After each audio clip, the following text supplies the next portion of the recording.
네, 안녕하세요. 오늘은 지난 시간에 이어 구독자 7만을 향해 가고 있는 유튜브 현명한 은퇴자들의 이범용 대표님과 이야기를 계속 나누고 있는데요. 현명한 은퇴자들을 통해서 굉장히 많은 노후 인생의 고수들을 만나보셨을 것 같아요. 이때까지 그런 분들을 통해서 배운 지혜를 좀 같이 나누려고 하는데요. 굉장히 좀 많은 사람들이 출연하셨을 것 같은데 몇 분 정도나 출연하셨죠? 제가 세보니까 지금 제가 채널을 운영한 지 한 2년 좀 넘었거든요. 네. 한 2년 넘었는데 한 70여 분 정도? 70여 분? 네, 이렇게 제가 인터뷰를 했더라고요. 그 70여 분, 네. 굉장히 다양한 분들을 만나보셨을 것 같은데, 그 중에서 좀 인상적이었던 케이스가 있다면 좀 들려주실 수 있을까요?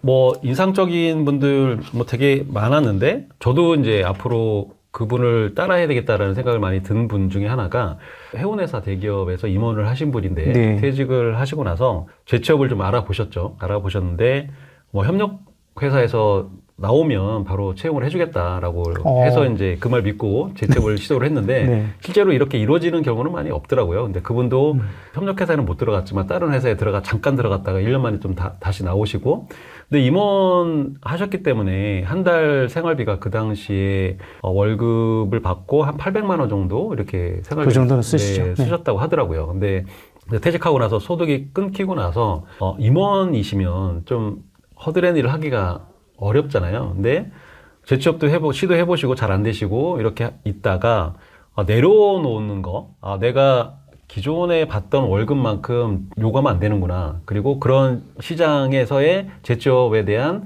일자리도 많이 없구나. 이거를 깨달으시고 2년 동안 내려놓는 작업을 많이 하셨대요. 2년이 걸리셨다고 하더라고요. 그래서 찾은 게 이제 택배 회사에서 분류 작업하시는 일을 한 6년 정도 하시면서 밤에는 이제 그 일을 하시고 낮에는 주경 야독 형식으로 이제 동양 철학에 대해서 공부를 하시고 대학을 다니시면서 지금은 이제 시니어 웹툰 작가로 지금 준비를 하고 계세요. 그래요. 근데 그분이 제가 이제 존경받고 싶은 부분이 뭐냐면 이 소득을 늘리는 것도 중요하지만 내 현실에 맞게 현재 내가 퇴직을 했고 소득이 많지 않고 그러면 이 주어진 환경에서 어떻게 내가 적응을 해서 소비 습관을 줄일 것인가에 대한 집중을 많이 하셨어요. 그래서 800만 원을 쓰시던 거를 이제 300으로 줄이셨거든요. 근데 엄청난 노력을 한 거죠. 저는 지금 당장 퇴직해서 300으로 줄이라고 하면 힘들 것 같아요. 그게 제일 힘들 것 같아요. 왜냐면 그분이 이제 자동차도 파셨고요. 네. 자동차도 안 타시고 좋아하는 골프도 끊으신 거예요. 근데 못 치는 사람이 끊는 거는 상관없는데 그분이 핸디캡이 제로였거든요. 그러니까 아마추어가 핸디가 0이라는 거는 엄청난 고수인데 근데 그거를 그 좋아하는 거를 끊으시고 그리고 집도 평수를 좀 확 줄여서 작은 평수로도 이사 가셔서 네. 생활하시고 그리고 이제 아침마다 건강식단을 운영을 하면서 체중이 좀 많이 부르셨다고 하더라고요. 이 퇴직하고 나서 시간 관리가 잘 안 되잖아요. 루틴이 깨지다 보니까 체중이 많이 늘어나고 이게 또 나중에 체중은 또 관절이나 이런 쪽에 그렇죠. 또 연쇄 반응을 일으켜서 또 수술도 하셔야 되고 그러면 또 투약을 해야 되고 그러면 많이 몸이 망가지기 때문에 아침에 생식을 하시면서 이렇게 노후를 지금 살아가고 계신데 그분이 되게 인상에 많이 남았습니다. 그런 분들을 통해서 배운 그 노후 인생 고수들의 특징이 있다면 어떤 게 있을까요? 그러니까 저도 정말 특별한 비법이 많으실 줄 알았어요. 네. 퇴직하고 인터뷰를 하시는 분들이 막 그들만의 어떤 비법이라는 게 있는 줄 알았거든요.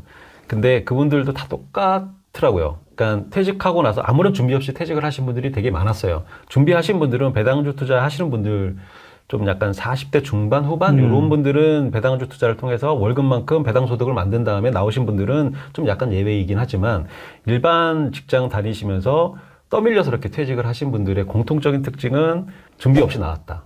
그리고 재취업을 알아본다. 근데 재취업이 쉽지가 않다. 그래서 포기를 했다. 근데 대부분 여기서 갈리더라고요. 그러니까 인터뷰를 하신 분들은 거기에서 변화를 하신 거예요. 변화에 성공을 하신 거예요.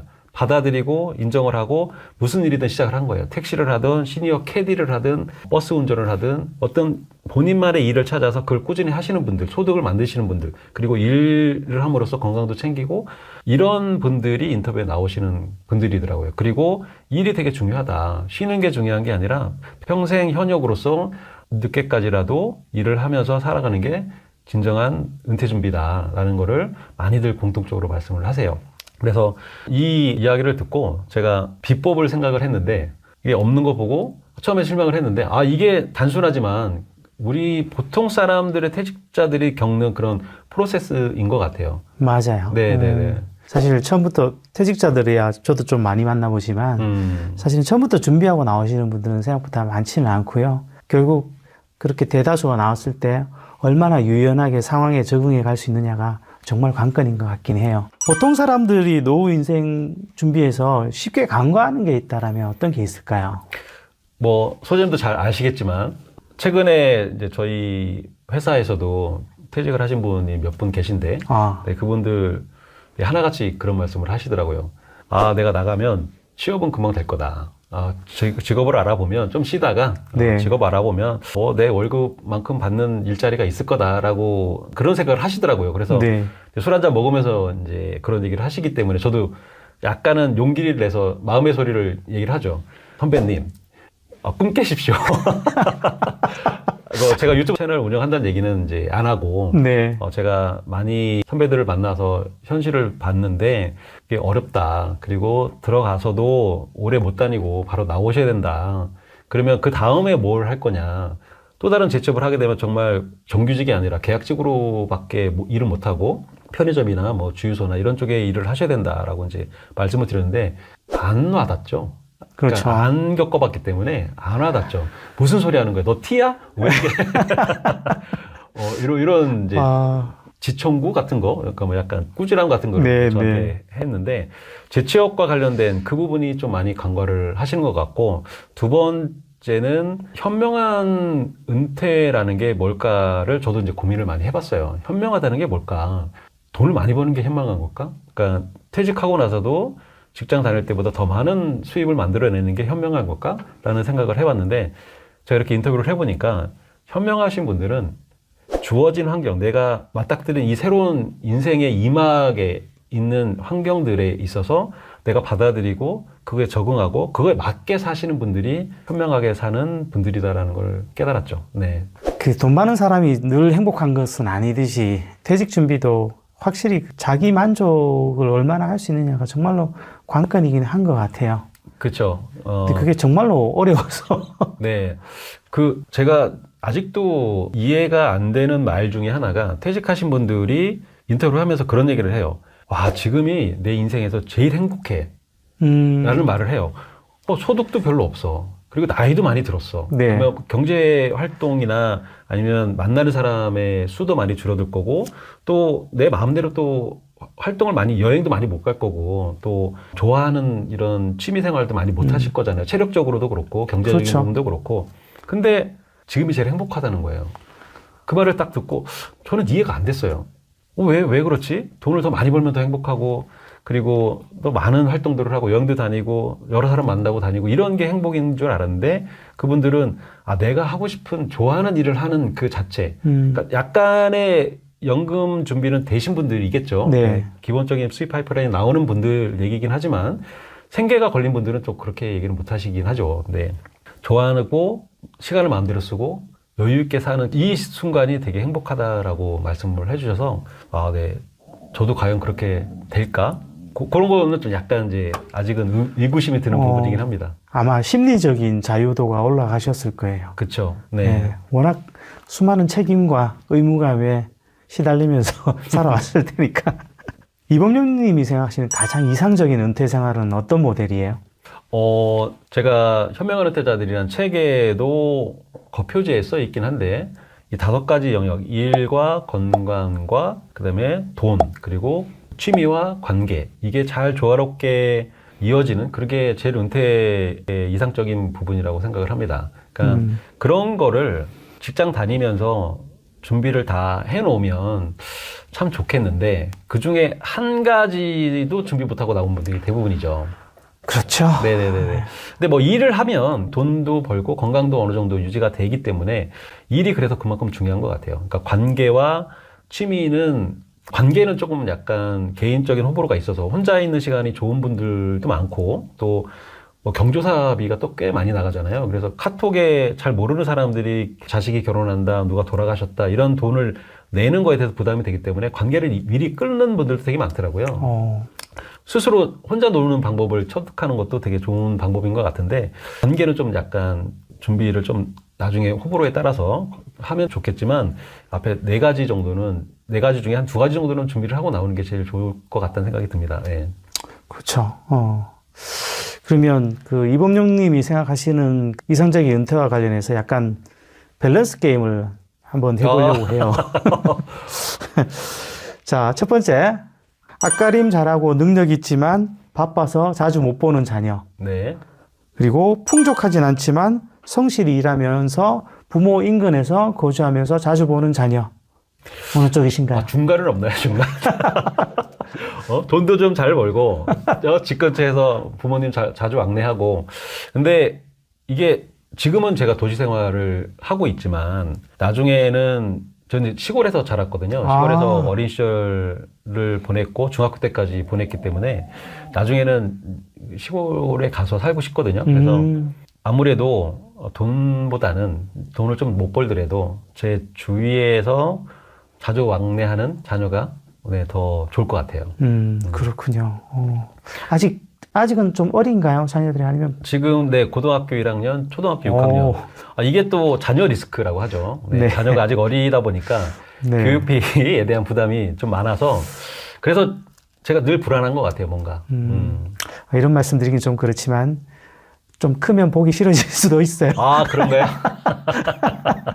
네, 좋습니다. 두 번째는 사실은 원래 풍광 좋고 인심 좋은 시골 그리고 거주 여건이 좋은 대도시라고 물어보려고 했는데 이미 답은 나온 것 같아요. 아, 그렇죠.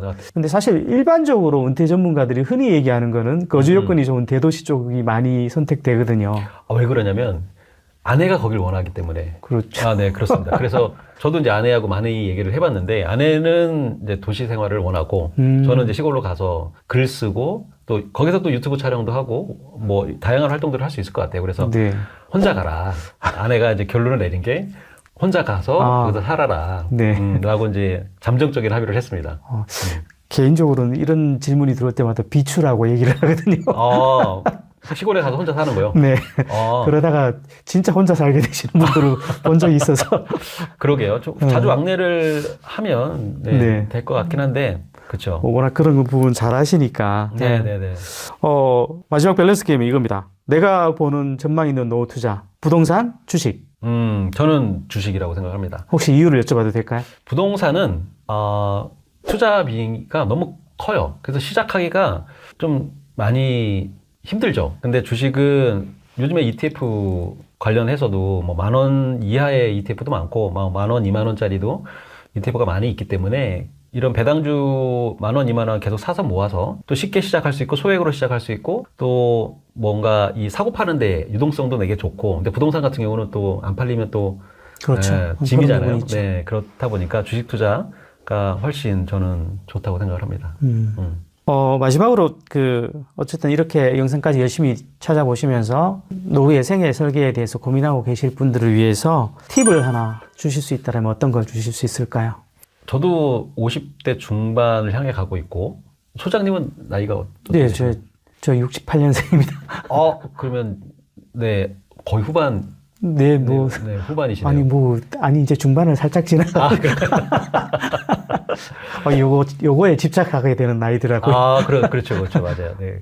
제가 말씀드리고 싶은 게, 나이가 정말 중요할까라는 생각이 들긴 해요. 네. 돈을 많이 모아놨다고 하면, 퇴직하고 나서도 정말 일 안 하고, 여행 다니고 좋아하는 거 하실 수도 있는데, 대부분은 국민연금도 그렇고, 국민연금도 평균 월 수령액이 67만원? 네. 이 정도밖에 안 되고, 개인연금도 100만원 정도 안 짝이고, 그러다 보니까 생활비 300만원에서 많게는 500만원 이렇게 드는데, 그런 분들이 대부분이잖아요.